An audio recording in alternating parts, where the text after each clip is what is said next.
palabras, aquí no hay, a mí nadie me explicó.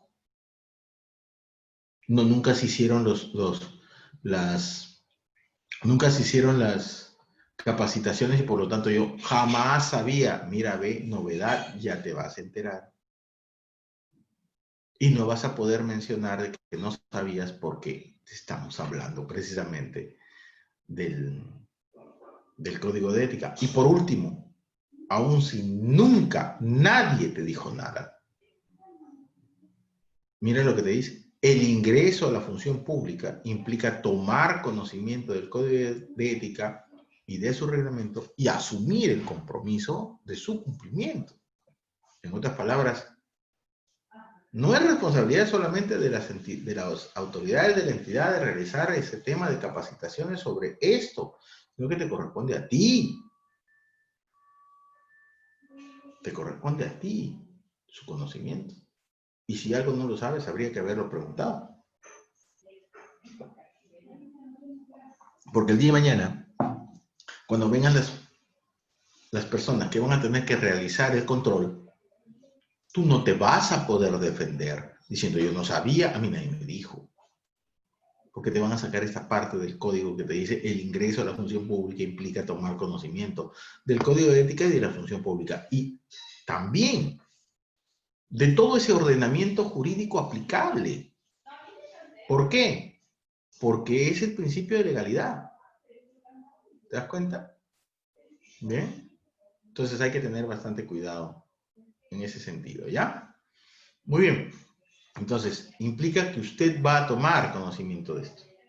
¿Correcto? Va a tener que tomar conocimiento de esto. Bien, seguimos. Un momentito, por favor. Ya, un momentito. Me van a dar un momentito, ¿ya? A ver, un ratito.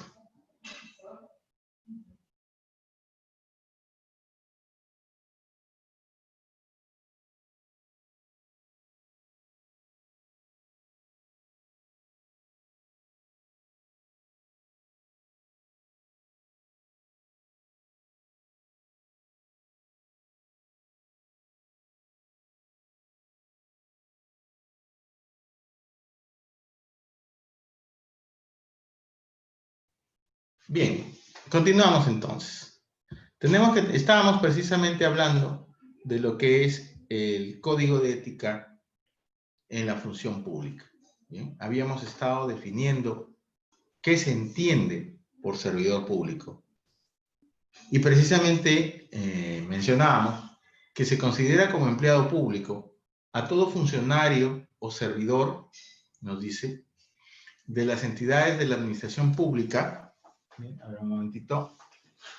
Sí, de la administración pública en cualquiera de sus niveles jerárquicos, sea este nombrado, contratado, designado o de confianza, o electo que desempeñe actividades o funciones en nombre del o al servicio del Estado. Bien. Se dejó de compartir. A ver, nuevamente. Para tal efecto, se mencionaba que no importaba el régimen jurídico de la entidad en la que se preste servicios, ni el régimen laboral o de contratación al que se encuentre sujeto. De igual manera, el ingreso a la función pública implica tomar conocimiento del código de ética de la función pública y de su reglamento y de asumir el compromiso de su cumplimiento. ¿Bien? Entonces, así es como nosotros vamos a entender este tema del funcionario o servidor para efectos de la ley. A todos ellos se le va a entender como empleado público. El reglamento define a la ética pública como el desempeño de los empleados públicos basados en la observancia de valores, de principios y de deberes que garantizan el profesionalismo y la eficacia en el ejercicio de la función pública. ¿Ya? Asimismo, este texto normativo va a establecer cuáles son los principios, cuáles van a ser los deberes y cuáles van a ser las prohibiciones éticas establecidas en la ley y en su reglamento, entendidas como el conjunto de preceptos obligatorios que sirven para generar confianza y credibilidad en la comunidad, en la función pública y en quienes lo ejercen. Señores, hay mucha gente que no cree en las instituciones públicas. ¿Por qué? Porque ha sido testigo de esos temas que nosotros veíamos como preguntas en ese cuestionario para ver los ejes y los componentes de la implementación del sistema. Cada vez ha sido más patente el tema de que en algunas instituciones del Estado, no en todas, los temas de sobornos, los temas de coimas, los temas de preventas, los temas de abusos de poder, han sido cosas del pan de cada día. Y dado cuenta que nosotros ahorita estamos en este tema de contexto de coronavirus, el mismo presidente mencionó en algunas de esas conferencias de prensa que da de manera regular hasta estos días, de que han habido situaciones en las cuales la ayuda que el gobierno estaba dando, por ejemplo, el tema de lo que son las canastas familiares, algunas de ellas no han llegado a las personas que realmente lo necesitaban. Para el caso, por ejemplo, de los bonos, hay personas que han recibido los bonos sin necesariamente ser personas que necesitaban de esa ayuda económica. ¿Qué pasó ahí? ¿Ha habido el debido seguimiento? ¿Ha habido la debida evaluación? Ese es un tema de control interno. O en todo caso, si es que el tema amerita, seguramente van a estar dentro de las acciones de control que para el próximo año deben aprobarse para que sean realizadas por algunos órganos de control institucional, porque así es como se establecen las medidas de control. Pero, ¿dónde estuvo la falla? ¿En la norma? No, señor. La falla no estuvo en la norma. Está en las personas. Nosotros podemos tener las mejores leyes dadas por los doctrinarios, por los legisladores más preparados en el mundo. Podríamos tener un congreso de lujo, tal vez, donde los congresistas sepan de la importancia de las leyes y de todo lo demás. Pero si no tenemos funcionarios y servidores públicos probos, con principios y con valores, ¿de qué nos sirve tener la mejor legislación del mundo? ¿De qué nos sirve tener a los mejores representantes en el gobierno, a los mejores congresistas, al mejor presidente y a los más capacitados ministros, si los funcionarios y servidores en cada una de las dependencias del Estado o de las entidades del Estado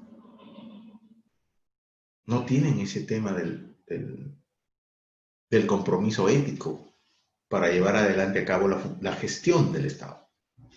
¿De qué nos sirve? Si tuviéramos gente proba, si tuviéramos gente correcta, que exijan el cumplimiento no solamente de la ley, sino también de los valores institucionales, no tendríamos estos códigos. No tendríamos por qué necesariamente hacer un tema de control interno para evaluar la gestión, sino solamente para medir su impacto. Pero como lamentablemente casi todos los días vemos que la situación de corrupción campea, tanto en el ámbito público como en el ámbito privado, entonces a veces ahí es cuando uno se pregunta, ¿y en dónde está la falla? Y personalmente la falla no está en la norma, está en quienes malintencionadamente le sacan la vuelta, como dicen algunos, a la norma, pensando de que nadie se va a dar cuenta. Y precisamente ahí viene el tema del control. Y precisamente por eso es necesario. Y precisamente también por eso es necesario concientizar sobre este tema de la ética. Para ello, se establecen algunos principios sobre lo que es el ejercicio de la ética en la función pública. Vamos a ver aquí, por ejemplo, estos 5 principios, ¿correcto? Estos primeros 5 principios de respeto, de probidad, de eficiencia, de idoneidad y de veracidad. Cuando hablamos de respeto, el empleado público debe adecuar su conducta hacia el respeto de la Constitución y de las leyes. Ese principio de legalidad que hemos mencionado en estas 2 sesiones anteriores y lo hemos repetido también el día de hoy, garantizando con el cumplimiento de ese respeto al principio de legalidad, que en todas las fases del proceso de toma de decisiones o en el cumplimiento de los procedimientos administrativos u operativos que van para el lado de la gestión, se respeten el derecho a la defensa, al debido procedimiento y al cumplimiento de cada una de las normas. Tan difícil es eso. Tan difícil es respetar normas. Es que algunos dicen, no, yo no respeto las normas porque las normas están mal hechas, están orientadas y están dirigidas. Oiga, ¿quiere cambiar las leyes? Bueno, las leyes pueden cambiarse. Pero hasta que eso no ocurra, hay que cumplirlas porque es el orden establecido. El otro principio es el de probidad. Implica, para el caso de la función pública, actuar con rectitud, actuar con honradez, actuar con honestidad, procurando satisfacer el interés general y desechando todo provecho o ventaja personal obtenido por sí o por interpósita persona. ¿Qué es eso, doctor, de interpósita persona? La interpósita persona es el testaferro. Es la persona que supuestamente a ti te representa, pero que de la gente la gente nunca debe saber esa situación. Eso es un testaferro. Eso es una interpósita persona. Es una persona interpuesta. En otras palabras, imaginemos, ¿no? Yo quiero comprarme tal o cual cosa en un remate público. Yo soy el jefe de la entidad, el titular. Y sé que en mi entidad se van a rematar bienes luego de un proceso de cobranza o de ejecución coactiva que se ha llevado dentro de la entidad y se han embargado bienes de los cuales a mí me gustaría comprarme uno de esos. Pero sé que no puedo hacerlo porque al ser titular de la entidad yo no podría acceder a esos procesos de remates públicos hasta después de haber cesado en mi cargo un tiempo más hacia adelante. Pero yo lo quiero ahorita, pues. Porque cuando yo salga ya eso no va a estar y van a estar a muy buen precio. Y como van a estar a muy buen precio, ¿qué cosa es lo que voy a hacer? Voy a llamar a un amigo para que participe y en base a su participación adquiere esos bienes, pero esos bienes van a ser para mí. Eso se llama interpósita, perdón. Y actuar de esa manera es buscar un provecho propio. Y atenta contra este principio precisamente de probidad. Entonces, quien hace ese tipo de cosas no actúa con rectitud, no actúa con honradez, ni con probidad, ni honestidad. Lo que está buscando es satisfacer su interés personal frente al interés del Estado. Y alguien podrá decir, pero doctor, ¿y cuál es el problema? Si al final lo compra ese otro y paga, pues. Si al final lo que le interesa a la entidad es que haya cobrado y cobró. Sí, pero tú estás ganando una ventaja que no te corresponde porque como autoridad estás dirigiendo ese remate para la consecución de un interés particular. Y eso no es un actuar recto. Entonces, ahí atentas contra el tema de la probidad. De igual manera, otro de los principios es el de eficiencia, en el cual se entiende que se debe brindar calidad en cada una de las funciones a su cargo, procurando obtener una capacitación sólida y permanente. Entonces, no es que como yo ya llegué, yo soy el gerente, yo soy el titular, yo soy el que manda aquí y por lo tanto soy el que más sabe. Señores, hay gente que está puesta en las entidades del Estado y no saben ni por qué están ahí. Hay gente que llega a ser jefe y que lo sabe porque lo ha vivido. Ya, perfecto. Eso es un empírico.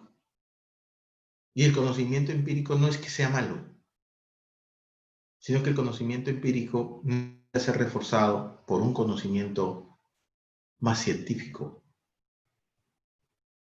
Y por eso es que es necesaria la capacitación sólida y permanente. Sobre todo de las leyes, porque las leyes cambian todos los días. Porque ese enfoque que nosotros veíamos en el caso, por ejemplo, de la implementación del sistema de control interno, ahora está basado en estos 3 ejes. Y hay que conocerlos, y hay que saberlos, y hay que manejarlos. Entonces, tienes que estarte capacitando y actualizando de manera permanente. Por ejemplo, yo les digo a los muchachos que estudian Derecho en las universidades en las que yo dicto, conforme les había mencionado en un principio. Perfecto. Yo estoy estudiando Derecho y me ha llevado a estudiar Derecho aproximadamente unos ¿cuántos? 6 años, ¿no es cierto? Ya, perfecto. Me ha llevado a estudiar 6 años. Si me ha llevado a estudiar 6 años, de esos 6 años, cuando yo termine, ¿ya sabré absolutamente todo sobre derecho? La respuesta es no, señor. Porque el derecho se modifica. Acuérdate que habíamos hablado en algún momento sobre lo que era la derogación de las normas, ¿no es cierto? Entonces, cuando hablábamos de la derogación de las normas, ¿qué cosa es lo que ocurría? Las normas cambiaban porque respondían a una realidad diferente. Hay que actualizarse, entonces, en base a las normas, la norma actual frente a la norma anterior, cuáles son los cambios que han habido. Por ejemplo, en el caso de lo que es la ley del procedimiento administrativo general, ha habido un montón de cambios. En el caso de lo que es control interno, también ha habido un montón de cambios. Entonces hay que irse actualizando. Eso implica ser una persona que actúa con eficiencia. ¿Qué cosa es la idoneidad? La idoneidad también es brindar en cada una de las funciones del cargo con el tema de la capacitación sólida. Ser idóneo implica también que reúno las cualidades necesarias para estar en el cargo. Y la honradez comienza sabiendo precisamente si es que cumples o no con esos requisitos de méritos para considerársete a ti como una persona idónea. Y si no lo eres, no deberías estar en ese cargo. Y si quieres serlo, deberías capacitarte en eso. Luego, otro de los principios es el de veracidad, entendido que se expresa con autenticidad en las relaciones funcionales con todos los miembros de su institución y con la ciudadanía, y contribuye al esclarecimiento de los hechos. Ese tema de esclarecimiento de los hechos va por el lado del control. Ser una persona auténtica, es decir, es hacer lo que digo. Ser una persona auténtica es decir, yo soy honesto y por más que esté un montón de dinero puesto ahí y no haya nadie en la habitación, usted no coge ni un solo. Eso es ser auténtico. Hago lo que digo. Si yo me digo que soy una persona que voy a cumplir con lo que dice la ley, no le voy a estar sacando la vuelta a la norma en el ejercicio de mi gestión. Porque eso no es ser auténtico. Eso no es actuar con veracidad. Veracidad no solamente es actuar de manera íntegra. Entonces, ¿cuánta gente es así? Yo he visto a muchas personas decir A o B o C y no ser íntegras. Ser íntegro es ser consecuente consigo mismo. No te puedes... Tú puedes mentirle a mucha gente, pero no puedes mentirte a ti. Al final de cuentas, lo que interesa es eso. ¿Te mientes a ti mismo? Porque si te mientes a ti mismo, no tienes una doble moral. No eres auténtico. Quiero tener en cuenta esas cosas. Otro de los principios es la lealtad y la obediencia. Aquí hay que tener cuidado. ¿Por qué? Porque uno actúa con fidelidad y solidaridad hacia los miembros de su institución, cumpliendo las órdenes que le imparten. ¿Quién? El superior jerárquico competente, en la medida que reúnan las formalidades del caso y que tengan por objeto la realización de los actos del servicio que se vinculen con las funciones a su cargo, salvo los supuestos de arbitrariedad o ilegalidad manifiestas, las que deberá poner en conocimiento del superior jerárquico en su institución. Bueno, ahí hay que tener cuidado, porque no puedes actuar en base a lo que te dicta el superior jerárquico, cuando tú sabes que lo que te dicta ese superior jerárquico, tu jefe, no es algo que esté bien. Y no significa que solamente no esté bien para ti, sino que no está bien de acuerdo a la ley.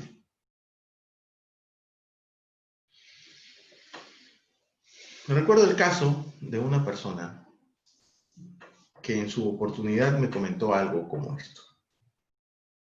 Este señor trabajaba precisamente en un órgano de control interno. Y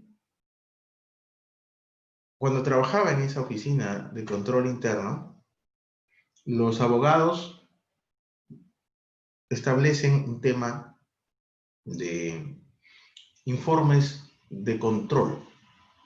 En ese informe de control se debe determinar, por ejemplo, cuál es la responsabilidad que puede tener un funcionario o un servidor en el ámbito penal o civil. En el ámbito administrativo no, porque eso se ve dentro de la propia entidad. Acuérdate que esos otros tipos de responsabilidades eran la penal o la civil. Entonces este abogado tenía que verificar un caso donde las personas que habían realizado la labor de auditoría identificaban a esta persona como responsable. Sin embargo, ese abogado tenía que, para efectos de lo que son los informes, verificar el nexo que une al hecho, ¿correcto?, con el perjuicio que podría ocurrir ante la entidad o contra la situación de delito que pueda haber cometido para efectos de la denuncia en la vía penal o la demanda en la vía civil. Y le habían dejado revisar un expediente. Sin embargo, no había encontrado ese nexo, pese a que las acciones de auditoría lo identificaban. Aquí hay que decir algo. Los auditores, tal vez ahora no tanto, pero en ese momento tal vez sí, no son necesariamente abogados. Y como no son necesariamente abogados y tienen que entender sus acciones de control en base a lo que creen ellos que está bien, realizan sus informes de auditoría. Lamentablemente, la opinión de ese abogado no compartía la opinión de los auditores, porque no encontraba precisamente ese nexo. A tales efectos, su jefe le requería el informe final para la presentación. Y este abogado siempre le decía, para el martes, para el viernes, no está todavía, para la otra semana, hasta que le llaman y le dicen, oiga doctor, ¿su informe para cuándo? Y le comenta al jefe y le dice que no encontraba precisamente ese nexo causal y que por lo mismo necesitaba más tiempo para la revisión. Le dijeron, tiene un par de días para hacerlo. Y me presenta el informe. Pasaron esos 2 días, el hombre no encontraba el nexo causal y su jefe le llamó nuevamente y le dijo, bueno, su informe. Y le dijo la verdad, no encuentro la responsabilidad aquí. ¿Y qué opina entonces del informe de los auditores? ¿Está por las puras ese informe? Le comentaron. Bueno, le explicó, ellos son auditores, no son abogados.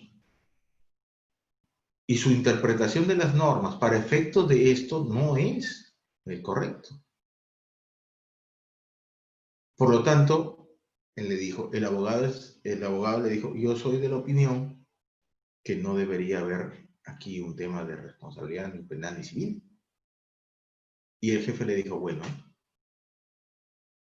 sepa usted, le dijo, de que nosotros estamos en un enfoque de gestión por resultados, que es lo que yo te había mencionado hace algunos días, ¿no es cierto?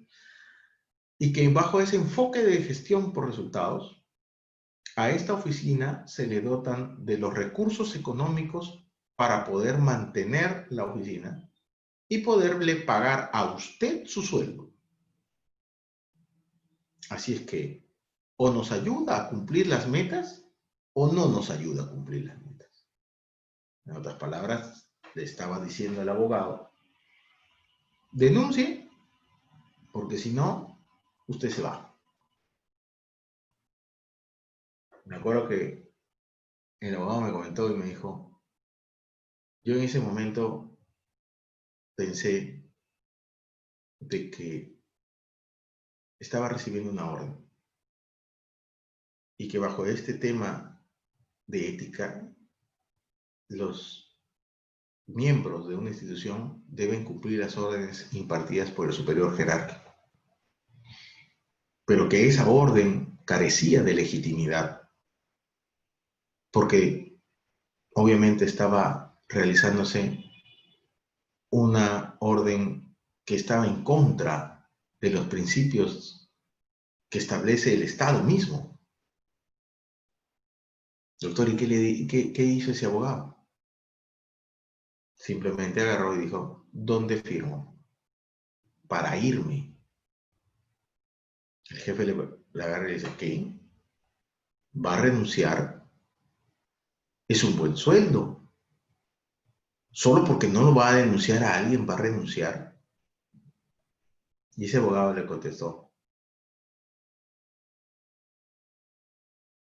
que no encontraba la responsabilidad y que no podía denunciar a alguien que era inocente o que a su juicio, dependiendo de las evidencias, no le resultaba, solo para que usted como jefe cumpla sus metas. Así que esa meta podrá ser cumplida por otro, porque le dijo, si usted no es, entonces viene otro, ¿ah? Bueno, pues que le cumpla la meta ese otro, porque para él era más importante dormir tranquilo que haber traicionado su conciencia. Pero no todos los funcionarios y servidores públicos son así. Le dijo que va a renunciar y va a dejar a su familia sin el sueldo que le estamos dando. Le dijo, él le dijo lo siguiente: a mí no me van a manejar con un sueldo, porque al final de cuentas, mucha gente en el Estado es alguien solo porque tiene un cargo. Mucha gente piensa que solamente es alguien si es que tiene un cargo público. Y le dijo lo siguiente: mire usted, yo soy fulano de tal, y allá afuera gano más de lo que gano aquí. Así es que si renuncia esa persona, no va a ser el peor de los casos en su vida. Pero no todos tienen esa fuerza. No todos tienen eso. Más cuando tienen hijos y todo lo demás, y tienen hipotecas, y trabajan para el Estado. Entonces la situación es diferente, por eso es que hay que conocer la realidad. Yo con eso no estoy justificando a la gente que cometa actos contrarios a lo que establecen las normas por necesidad. No, porque lo más importante, señor, lo más importante, señorita, es que usted como funcionario y servidor público, cada vez que se vaya a su casa a descansar, pueda conciliar el sueño de manera normal. Que sepa que no lo manejan con un sueldo. Que las cosas que hace las hace por vocación. Que las cosas que hace las hace en bien de la sociedad y no para perjudicar y no para ganar un dinero mal habido o para perjudicar a una persona que no le corresponde. Aun cuando esa orden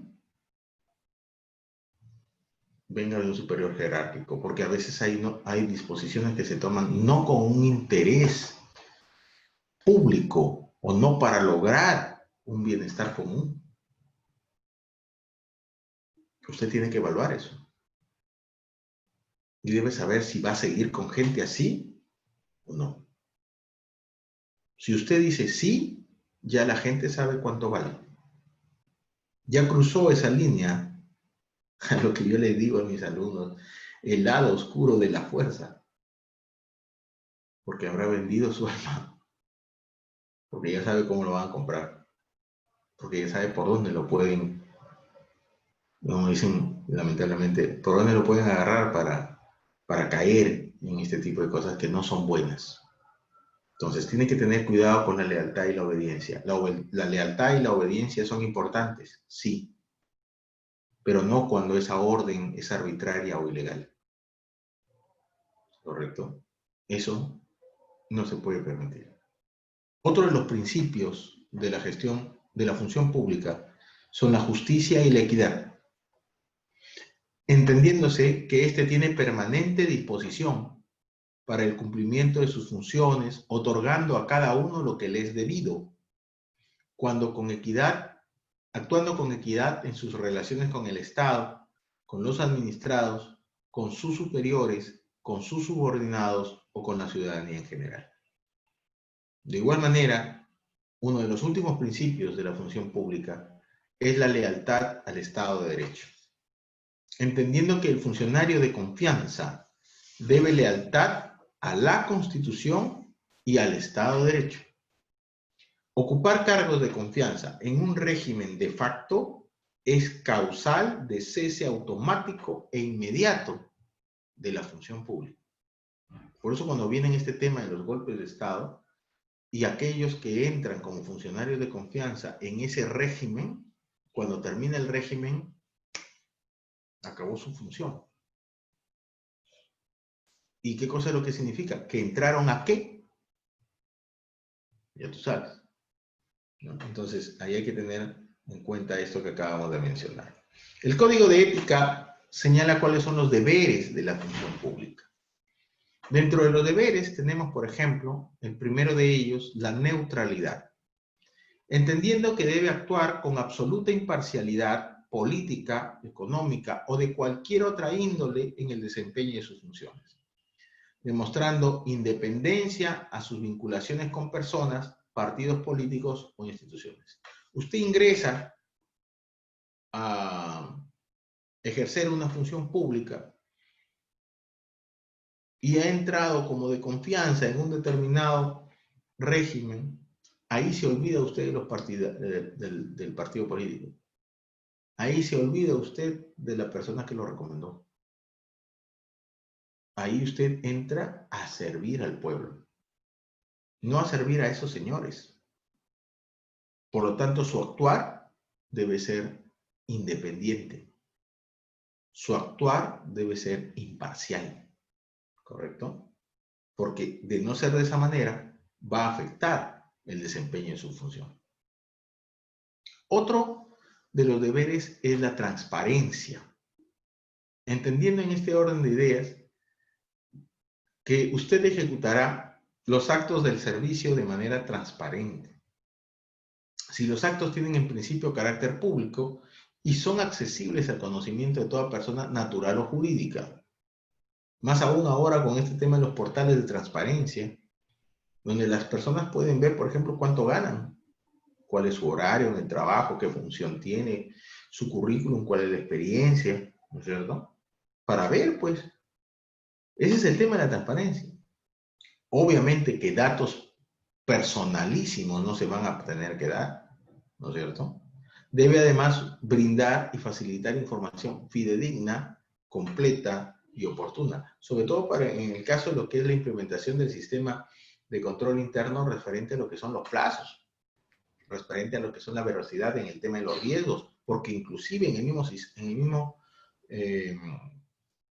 misma directiva 006 habla dentro de los anexos, por ejemplo, el tema de lo que son los fraudes a la determinación de los riesgos.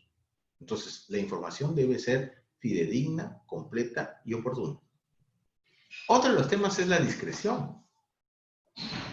Debe el funcionario guardar reserva de hechos o informaciones de los que tenga conocimiento con motivo o en ocasión del servicio de sus funciones, del ejercicio de sus funciones, sin perjuicio de los deberes y de las responsabilidades que le correspondan en virtud de las normas que regulan el acceso y la transparencia de la información pública. De igual manera, tiene el deber de un ejercicio adecuado del cargo. ¿Por qué? Porque con motivo o en ocasión del ejercicio de sus funciones, no debe adoptar represalias de ningún tipo o ejercer coacción alguna contra otros servidores públicos u otras personas. Suele tal vez ocurrir, sobre todo si el lugar es pequeño, que cuando una persona entra a una función, a ejercer una función pública, es muy probable que venga ante usted esa persona que es su enemigo, esa persona que no le lleva bien, esa persona con la que tiene alguna diferencia. Acuérdate que tu actuar debe ser imparcial, pero también no debes tener ninguna represalia de ningún tipo o ejercer algún tema de coacción contra servidores públicos u otras personas. Y aquí hay que tener cuidado, porque a veces pasa de que dentro del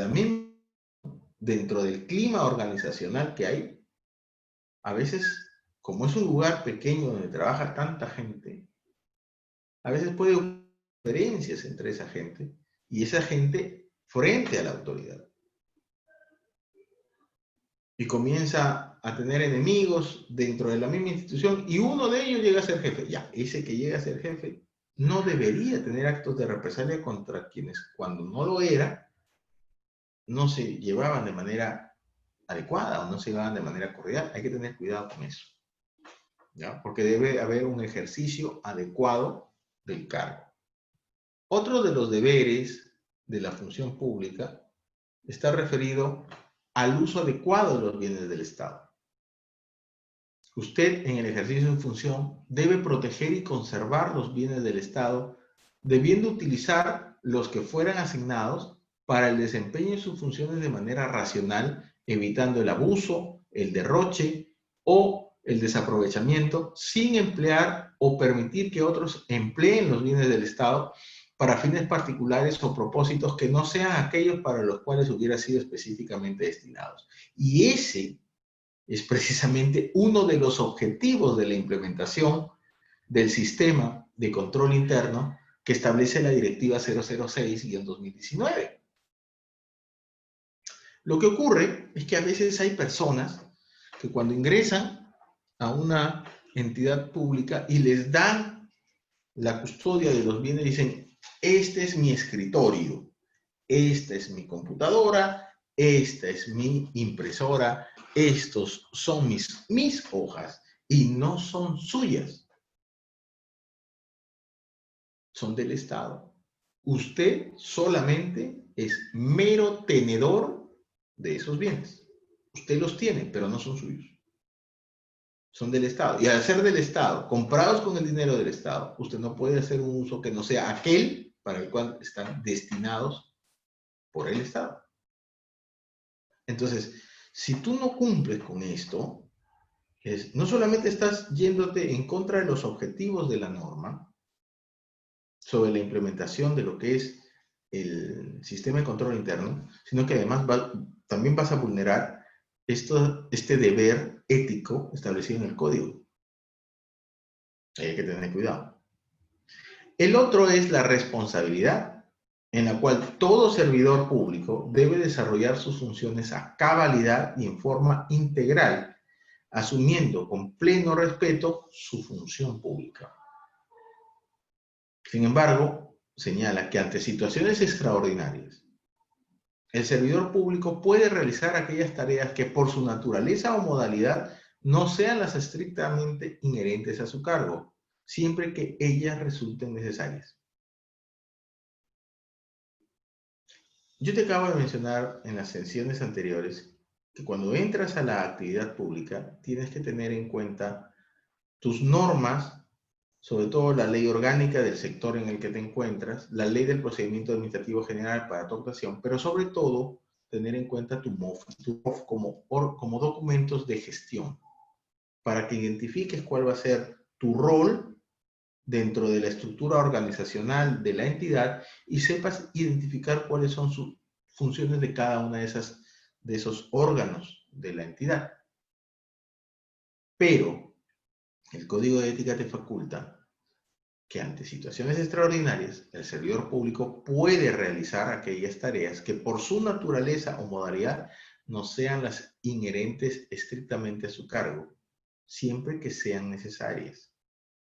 A veces no está tal o cual funcionario por alguna situación de naturaleza extraordinaria. Habría que merituar tu actuación en base a este código de ética para salvar cualquier tipo de responsabilidad.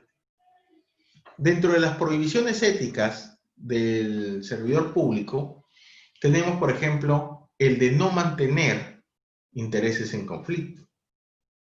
¿Qué se entiende como intereses en conflicto? Es aquella situación en la que los intereses personales del empleado público colisionan con el interés del Estado y en el ejercicio de sus funciones, entendiéndose que cualquier actuación que realice dicho empleado público debe estar dirigida a asegurar el interés público y no a favorecer intereses personales o de terceros.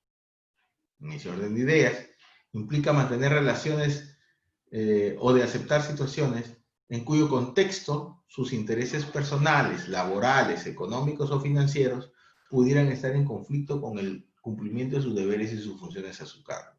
Aquí hay que tener en cuenta esto. Usted no pide dádivas y usted no acepta regalos, porque ahí pueden haber temas de intereses en conflicto. No, mire, ¿sabe qué? Aquí le doy para su gaseosa. No, mire, ve, yo le vengo a reconocer gracias por el no. No lo necesitas o no lo deberías aceptar tampoco. De ello viene esto. el de obtener ventajas indebidas. Cualquier liberalidad o beneficio no reconocido por la ley de cualquier naturaleza que propicie para sí o para terceros los empleados públicos, ya sea de manera directa o indirectamente por el cumplimiento, incumplimiento u omisión en su función, implica este tema de obtener ventaja indebida. Así como hacer valer su influencia o apariencia de influencia, prometiendo una acción u omisión propia o ajena. Yo voy a hacer que no lo haga, no te preocupes. Ese es el tema. ¿Para qué? Para que me digas lo que me estás diciendo. Eso está mal. Implica obtener o procurar beneficios o ventajas indebidas para sí o para otros. No, que no fue para mí, fue para mi amiga, o fue para mi vecino, o fue para una señora. No, para nadie. ¿Ya? Porque ahí estarías usando tu cargo o tu autoridad o tu influencia o tu apariencia de influencia para obtener esa ventaja. Y eso no está bien. ¿Ya? Porque ahí viene el tema de la coima. Pues. Otro también de las prohibiciones éticas es el de realizar actividades de proselitismo político. Cualquier actividad realizada por los empleados públicos en el ejercicio de su función o por medio de la utilización de los bienes de las entidades públicas destinada a favorecer o perjudicar los intereses particulares de organizaciones políticas de cualquier índole o de sus representantes, se encuentren estas agrupaciones inscritas o no. Para realizar actividades de proselitismo político a través de la utilización de sus funciones o por medio de la utilización de la infraestructura, de los bienes o de los servicios o recursos públicos, ya sea a favor o en contra de partidos u organizaciones políticas o candidatos. Entiéndase por bienes del Estado a cualquier bien o recurso que forma parte del patrimonio de las entidades de la administración pública o que se encuentra bajo su administración. La Directiva 006 habla de productos. Entra igual en esta situación. ¿Ya? Similar situación se observará respecto de los bienes de terceros que también se encuentren bajo su uso o custodia. Otra de las prohibiciones éticas establecidas en el artículo 8 del Código para efectos de lo que son las prohibiciones es hacer mal uso de la información privilegiada. Recuerda que la información a la que los empleados públicos acceden en el ejercicio de sus funciones y que por tener precisamente carácter de secreta, reservada o confidencial, por su contenido relevante y que por tanto sea susceptible de emplearse en beneficio propio o de terceros, ya sea de manera directa o indirecta. No puedes hacer eso.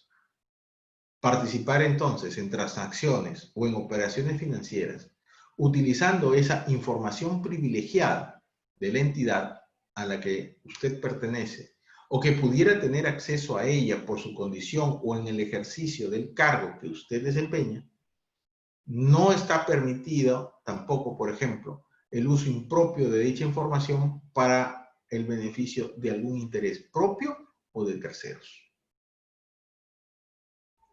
Otra de las prohibiciones éticas en el sector público, esto ya lo habíamos visto, está el de presionar, amenazar o acosar. Ahora hay normas más específicas en el campo penal sobre esto. En el ámbito laboral está el tema del hostigamiento. En un ámbito ya más personal está el tema de violencia contra la mujer, si es que se da contra una persona de sexo femenino. Hay que tener mucho cuidado. ¿Por qué? Porque a veces suele ocurrir que las cosas se tergiversan y las personas terminan en esta situación. Implica el desempeño de los empleados públicos basado en la observancia de valores y principios y deberes que garantizan el profesionalismo y la eficacia en el ejercicio de la función pública. Ejercer presiones, amenazas, acoso sexual, contra otros servidores públicos o subordinados que puedan afectar la dignidad de la persona o inducir a la realización de actividades dolosas. Eso, además, tiene una ley específica para el caso del hostigamiento sexual laboral, que es, entiéndase, el contexto en el que esto está relacionado. Sin embargo, hace un par de años aproximadamente, han habido modificaciones a la ley respecto a lo que son acoso, a la ley penal respecto a lo que se interpreta como acoso sexual, ¿correcto? En el tema del envío de información a través de los celulares y ese tipo de cosas que ahora está muy de moda. Hay que tener cuidado con esto porque también forma parte de actos que van contra la ética del funcionario público. De igual manera, la norma establece incentivos, sanciones y el procedimiento. Nos menciona que el órgano de la alta dirección de cada entidad pública va a ejecutar en la institución de su competencia las medidas para promover la cultura de probidad, de transparencia y de justicia y servicio público. Va a establecer también los mecanismos e incentivos que permitan una actuación correcta, transparente y leal de los servidores públicos. En ese sentido, dicho órgano está encargado primero de difundir el código de ética de la función pública. Segundo, diseñar, establecer, aplicar y difundir los incentivos y los estímulos a los servidores públicos que cumplan con los principios y deberes y obligaciones del presente código y respeten sus prohibiciones.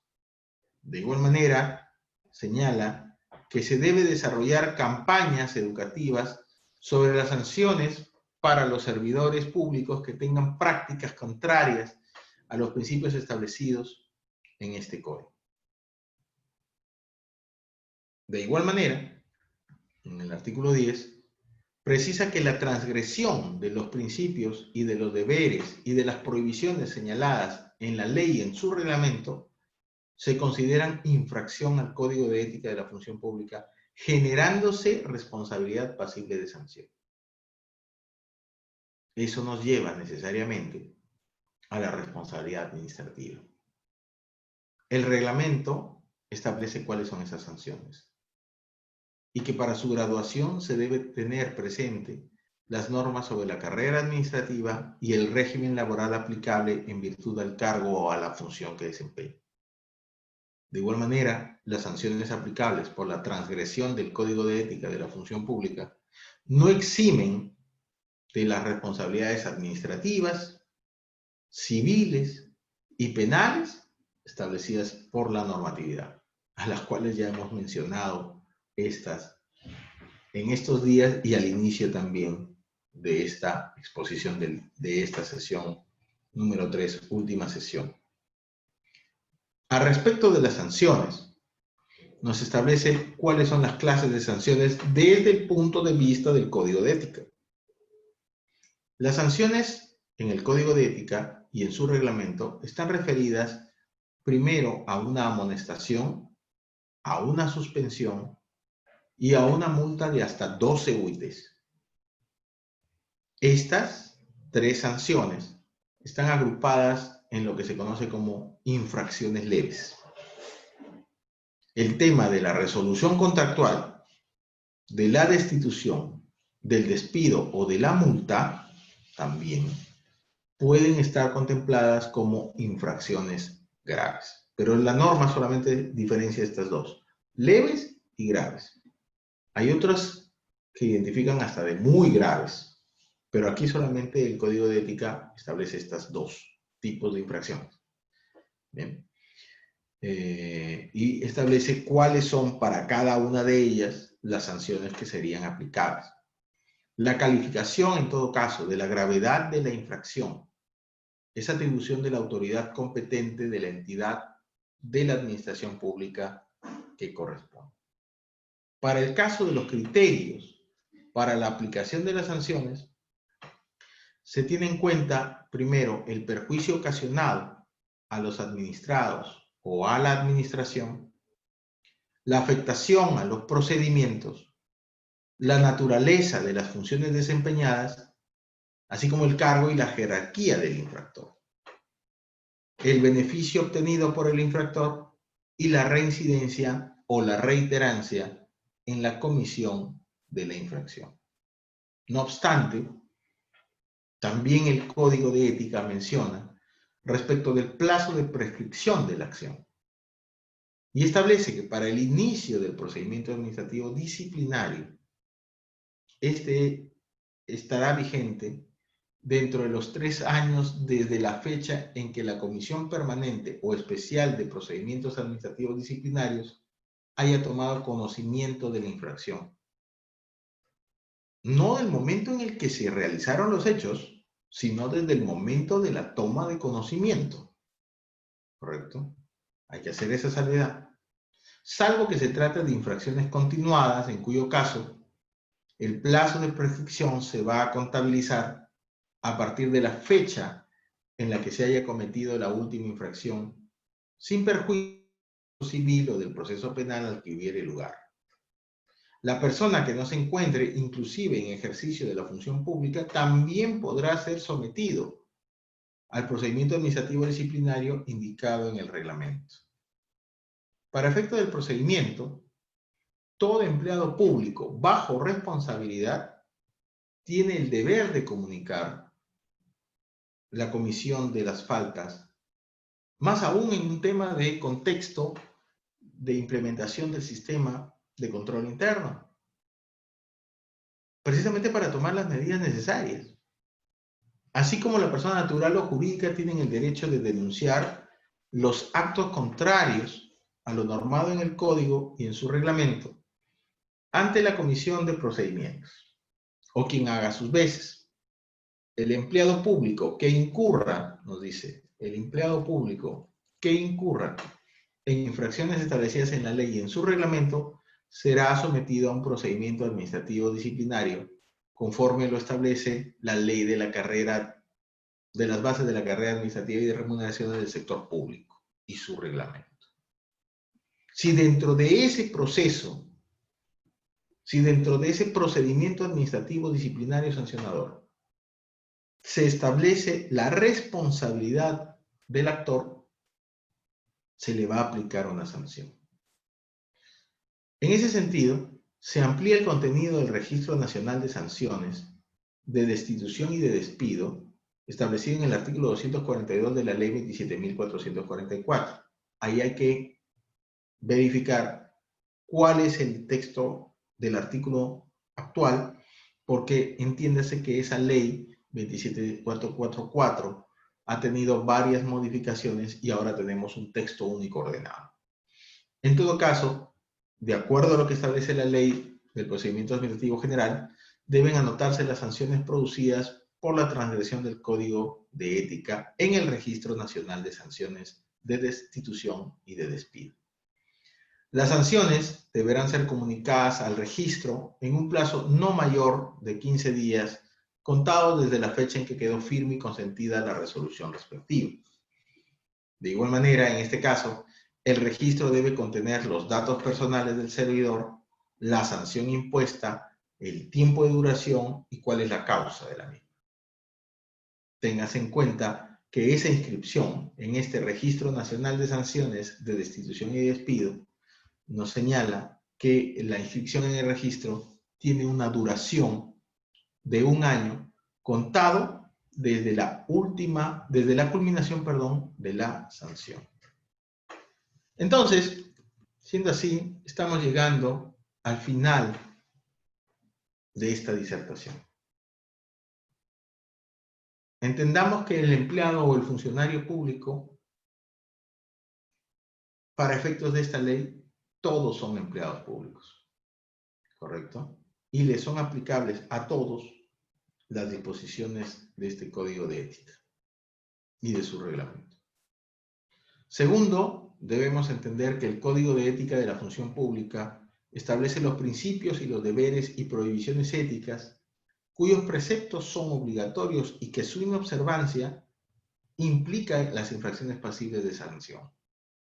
Entiéndase también de que desde el mismo momento en el que usted acepta trabajar o realizar una función a favor del Estado, usted, por presunción legal de puro derecho, usted está tomando conocimiento de esto. No se admite ninguna prueba en contrario. Y que las infracciones, según su gravedad, se clasifican en leves y en graves, siendo atribución de la autoridad competente de la entidad cuál va a ser la sanción. ¿No es cierto? Las sanciones aplicables según el procedimiento administrativo disciplinario no les va a eximir de las responsabilidades administrativas, de las responsabilidades civiles y de las responsabilidades penales que ya habíamos hablado en las sesiones anteriores.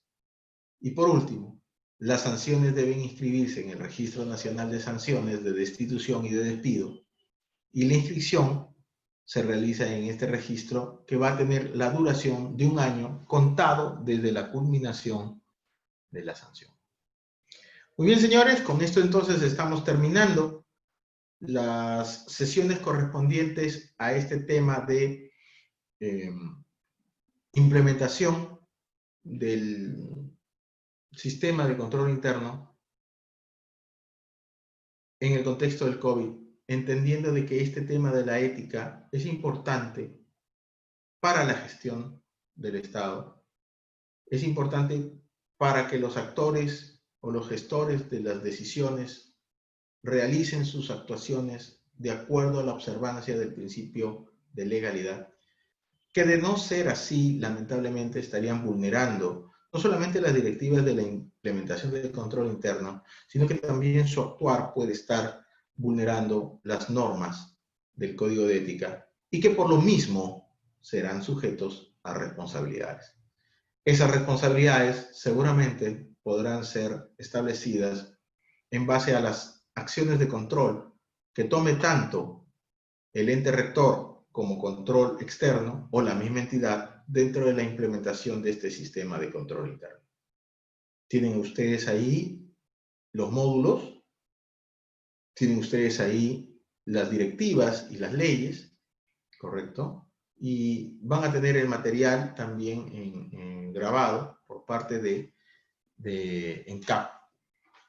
Si tuvieran alguna duda, pueden enviarme o buscarme en el Facebook como Arturo Zapata Avellaneda. Tienen ahí un blog donde mi persona escribe algunos artículos sobre temas de derecho en general que a lo mejor pueden ser de su importancia. Bien, entonces los invito a participar y a suscribirse a arturozapataavellaneda.blogspot.com. Por mi parte, ha sido un gusto estar con ustedes en estos 3 días de capacitación sobre el tema. Bien, agradezco la presencia. Bien. Y a ENCAP por hacernos llegar precisamente con este tema de capacitación. Bien. Lamentablemente tengo que ingresar a unos temas de dictados de clase y con esto me estoy despidiendo. Nueva oportunidad. Bien, muchas gracias por su paciencia, muchas gracias por su participación. Bien, y nos estamos encontrando, si Dios quiere, nuevamente. Cuídense mucho. En este tiempo del coronavirus es importante que podamos cuidarnos y mantenernos por el bien de nuestra familia, por el bien de las personas a quienes nosotros servimos y por el bien de nuestro Estado. Bien, muchas gracias. Cuídense mucho. Hasta luego. Muchas gracias, doctor Arturo. Con esto estamos culminando las capacitaciones. Gracias a cada uno de ustedes por la participación, por su puesta de tiempo para poder superarnos en este ámbito. Y eso sería todo. Muchas gracias y hasta la próxima oportunidad. Entonces, antes de 53 días,